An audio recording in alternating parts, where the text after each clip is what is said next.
in a recent interview here on the morning show with Arise News, Governor of Abia State, Alex Otti, accused his predecessor, Ikpeazu, of committing fraud by commissioning an uncompleted government house.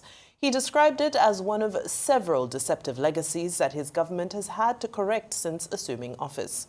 Governor Otti said that while the previous administration had ceremoniously opened the new government house, what he met on the ground upon taking office told a different story. The governor also touched on various topics concerning the state of Abia. On debt, Otti maintained that his government had not borrowed a single kobo since assuming office, despite inheriting a debt profile of 192 billion naira, including outstanding salaries, pensions, and debts owed to government parastatals. While on the state of healthcare, he noted that the controversial multi-specialist hospital in Abia was not abandoned as alleged by repurposed as a general hospital. He explained that the nearby Abia State University Teaching Hospital had regained full accreditation under his watch and now fills the specialist role. Well, joining us on the show for a right of reply on some assertions made by the governor about his predecessor is Chief John Oki Kalu, former Commissioner for Trade and Investment under the government of Governor Ikpeazu. He also served as special advisor to Governor Ikpeazu on ICT and social media strategy before he was appointed Commissioner for Information in 2017, where he served for 4 years. Good morning, sir, and welcome to the program. Good morning, Vimbai, and thank you for having me. Pleasure. Okay, so this is a right of reply. A couple of things were said. At first, I would like to know how much was left in the state coffers when your governor, Ikpeazu, left. Secondly, what's your response to the uncompleted government house? Because I went there and I saw that there were some areas that were left undone, not plastered and all of that, from the second, third floor upwards. Thirdly, tell us more about the debt situation. The governor said he has not collected any debt. In fact, he had reduced the debts. What say you about that? It's a right of reply. Thank you, Rufai, for having me, and thank you for visiting Abia State. Let me start right away with your first question. How much was left in the coffers of Abia State?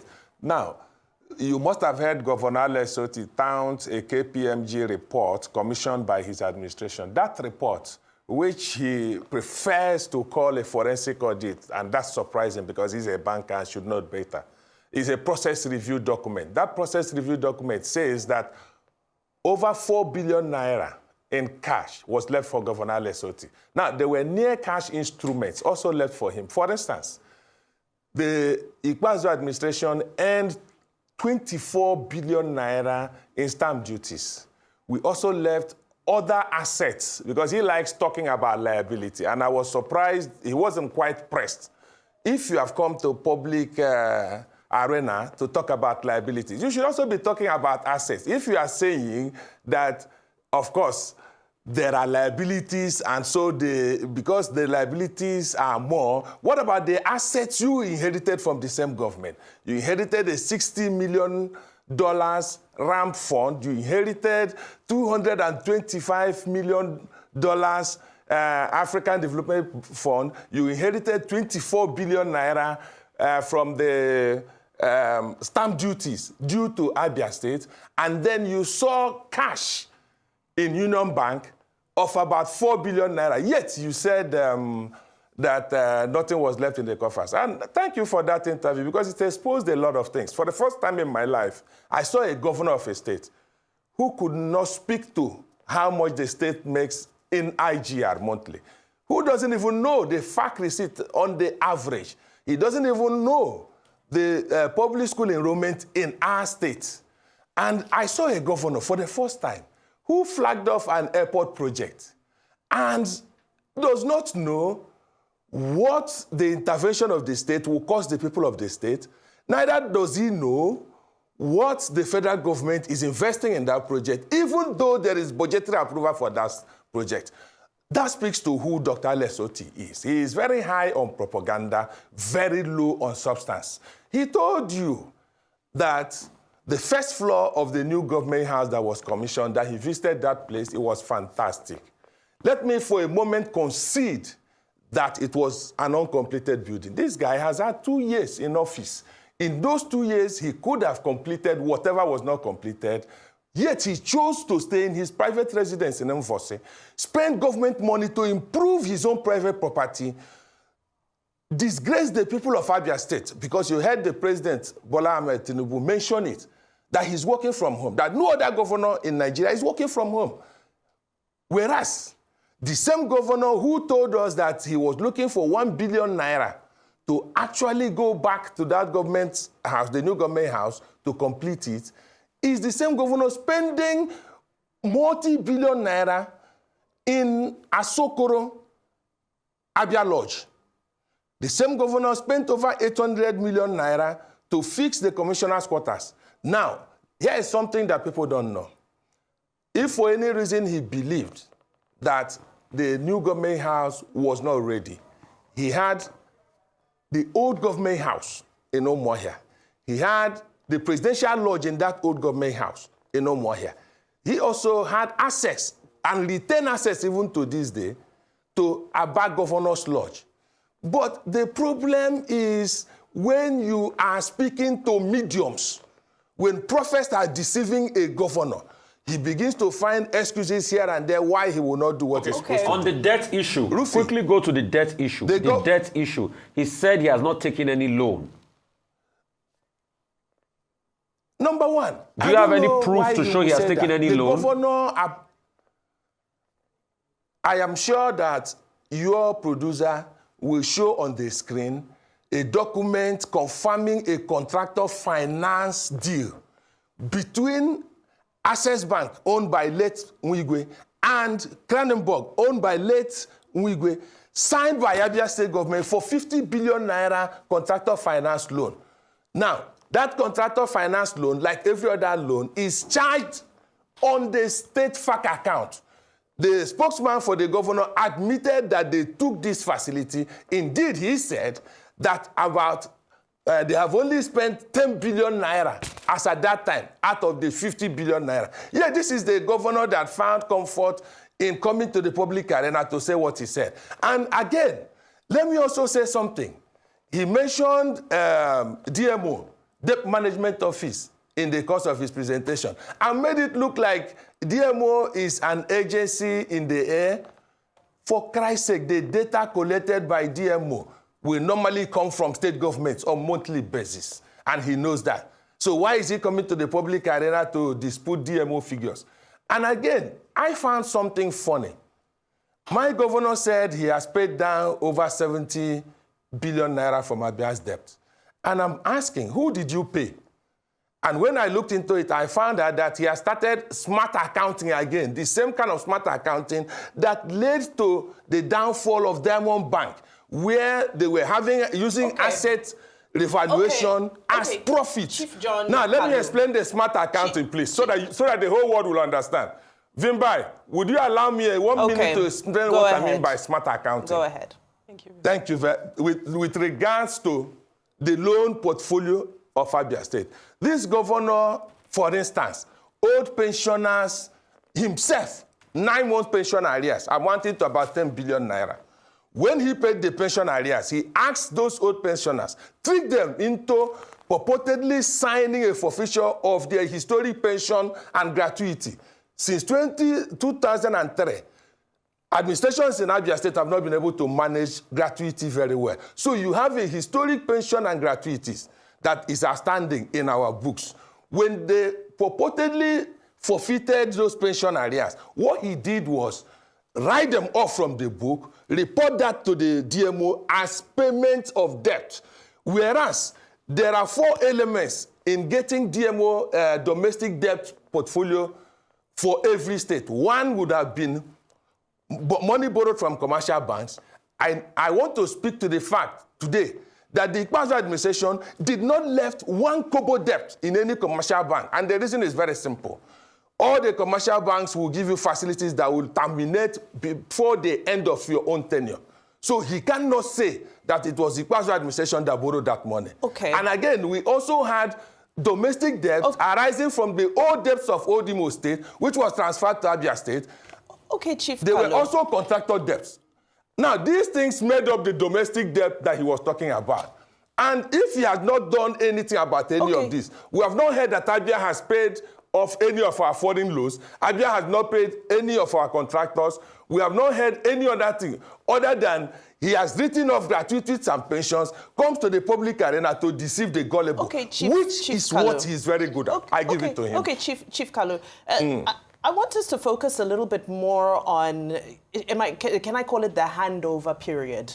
The period where one inherited something from their predecessor and picked up from there and moved from there. Because it is widely reported that at that stage, the handover stage, there was over 33 months of salaries owed. However, you're saying that all accounts were in the positive.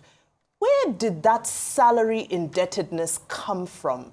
If when he was inaugurated into office, he met it there. Can you explain a little bit of why these salaries were not paid? Because they were not a creation of anybody's imagination. There were salaries outstanding, particularly related to parastatals. The model the Ikpeazu administration used in running parastatals is slightly different from what you see in some other states. His view, as at that time, was that these parastatals ordinarily should be profitable and that they should, because they do not remit their revenue to the state government, they retain that revenue for their operation. He was of the view that, look, you should pay yourself from your revenue. For instance, if you have a polytechnic in a state with 30,000 students collecting 100,000 from each student as school fees, why should that polytechnic be run in a manner that they will have to come back to the state government every month with a begging plate to collect money to pay salary? So he wanted them to be self-sustaining. Because old habits die hard, because the managers of that system, they are used to handouts from government while they swallow every other thing that comes from it. In the process, we had outstanding in our parastatals. I speak to the ministries in Abia State. No ministry was owed by Ikpeazu. I speak to the local government. We had 1 month outstanding with the local government, which was placed in the bank before we left office. The ministries, including the ministry I ran as at that time, didn't have any outstanding. In fact, Broadcasting Corporation of Abia State, that was under my charge at some point, not only did not have worker salary outstanding, we also had pensions being paid fully. Let me again continue by telling you that our governor dismissed the new government house. He said the ground floor was fantastic, but that the first floor was not even plastered.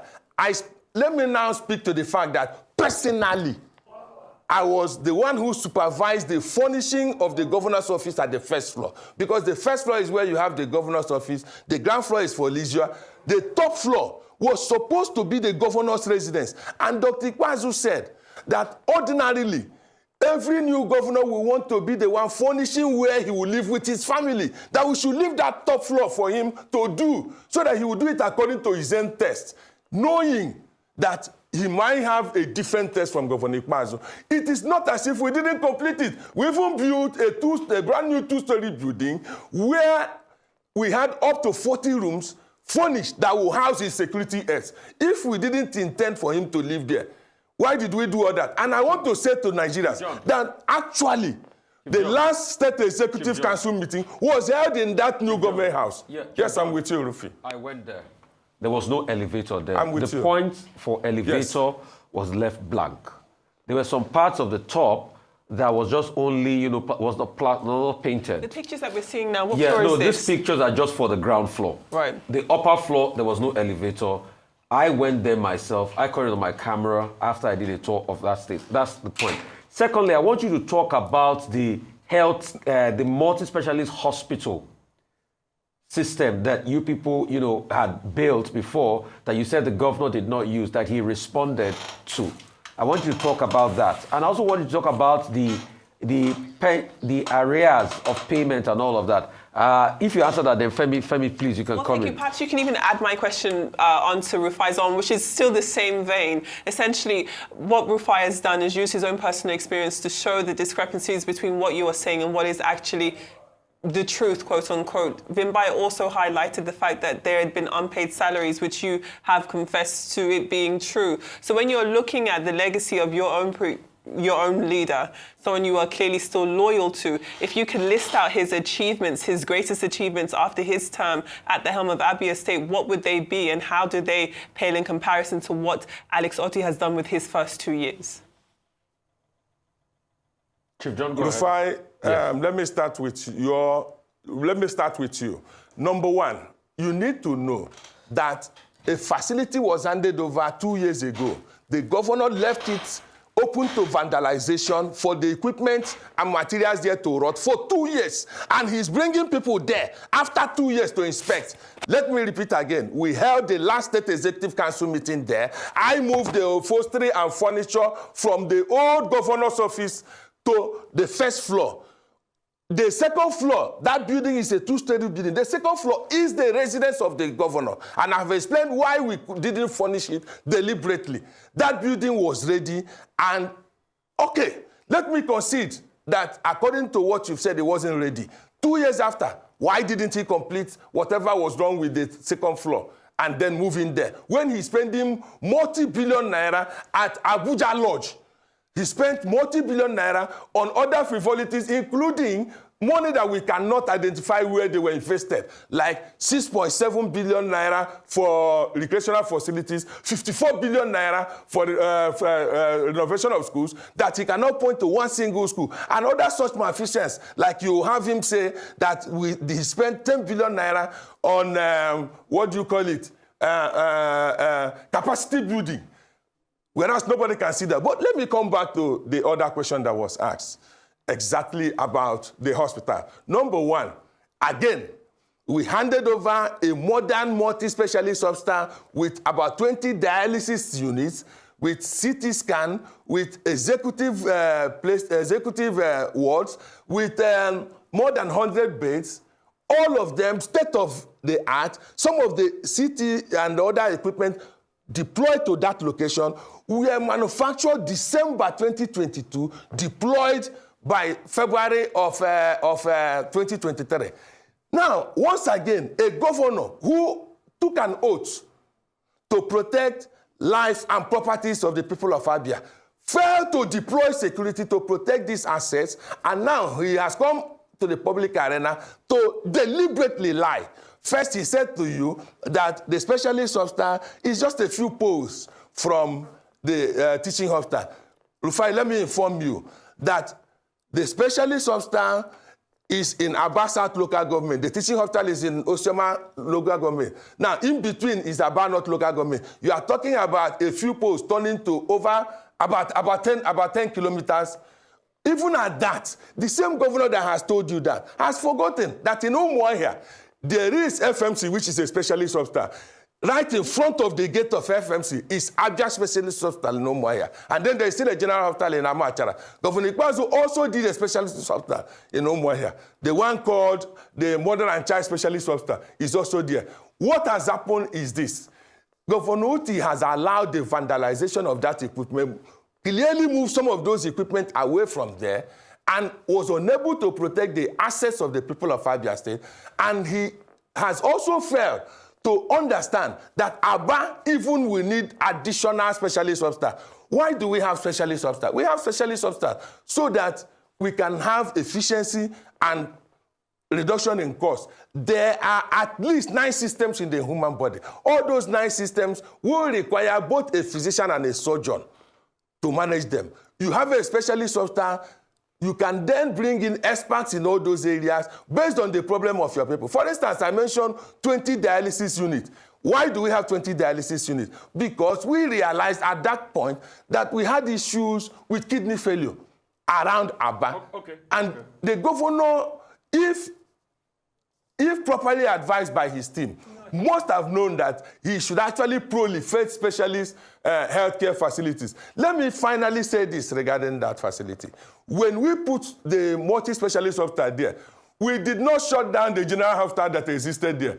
The general hospital unit, though within the same complex, was different from the multi-specialist officer. So what's the governor talking about? If he meant well for the people of Abia State, because clearly he's driven by bitterness and hatred against his predecessor, why didn't this governor at least say to Abia State University Teaching Hospital to take over the facilities of the multi-specialist hospital, at least use that facility to teach our children? Okay. Because the equipment, they are a couple of things. Femi also asked you about the legacy. So are you going to say this hospital is part of the legacy? But I want to ask you this. Why didn't the Ikpeazu administration fix Afikpo Road and Port Harcourt Road that I visited that had not been fixed in a while? Why didn't the Ikpeazu administration, fix that? He also said that they're investigating your administration for 10 billion for this airport project, that he's been talking about. So talk to us about that. Let me. And he said they are not probing, that he's not ready to probe the administration. Can you clear the facts on that? Yeah. Go ahead. Don't mind him. He says a lot of things. As of today, there is an established probe panel led by a retired Chief Justice that is specifically probing the Ikpeazu administration. The so-called report that he said he had, he submitted it to EFCC. EFCC invited the contractors on the 10 billion naira airport, verified the statement, the public statement of Dr. Ikpeazu, verified the road project, verified the application of the fund, verified the transaction with UBA, and let all those people go because they realized that Governor Otti was on a vendetta mission. Now, speaking to Port Harcourt Road and Afikpo Road, I was a little bit taken aback that the road you were celebrating was less than a kilometer. For a governor that has run a budget of 1.4 trillion naira in 2 years, less than a kilometer. See, Rufai, no government can do everything. We did Fox Road in Abia, the Fox Ariaria Road leading to Ariaria. You heard when the governor said he didn't complete the government house because he wanted to give Ariaria traders good access road. For Christ's sake, he didn't do anything. It was his predecessor that did those things. We did Ngwa Road, we did Okigwe Road, we did Umuola, Ehere in Obohi. We did over 230 roads. Rufai, I can readily reconstruct the roads you followed into Abia from the governor's house and tell you who constructed which road. If you follow the old road, you would have gone through Obikabia Road, done by Ikpeazu. From that Obikabia, you dovetail into Ururuka Road, done by Ikpeazu. On your right, Ikpeazu did Ehere, Umuola, and of course, Ukebu Road. In fact, he also did Ovom Road, but he wasn't happy with the quality delivered by the contractor. He's probably one of those contractors still old. He refused to commission it because he didn't feel comfortable with it. Now, if you had used the flyover side, if you had decided to drive through the express road, which was done by the Buhari administration, we are fast running out of time. We're fast running out of time, and I noticed that you weren't able to answer my question the first time I asked it. So with this last 60 seconds we have, if you could talk us through, if your leader, as you call him, is not a fraudster as his predecessor, or as his successor actually has referred to him, what is he then? Can you tell us what he has done that has not been celebrated? What good has your leader, Ikpeazu, done that has not been celebrated? Exceptional governor, probably one of the best things that happened to Abia State, even though he had this fault that he didn't want to make noise. He doesn't like media noise. Rather, he wanted to work and work and work. That governor did over 230 road projects in Abia State. As at the time he came to power, there was no single road leading into Abia, for instance. All the good roads you see today in Abia, all the traffic lights, all the street lights, that most people come to social media to advertise as Otti project. They were done by Ikpeazu. I am speaking publicly now, and I will invite somebody like Henry Shi to say that I'm not speaking to the truth, because he was in Abia when we installed the traffic lights at Brass Junction with hidden cameras, which nobody knew about. Ikpeazu did road, these schools, 4 model schools, and over 600 new classroom blocks. Ikpeazu did hospitals. Apart from the 4 general hospitals, Ikpeazu was the first to link all 700 primary healthcare centers via telemetry to a 247 call response center. Ikpeazu Chief assessed by the federal government. Let me put this down. We you need just to know have because 10 it's a summary for you. 10 seconds,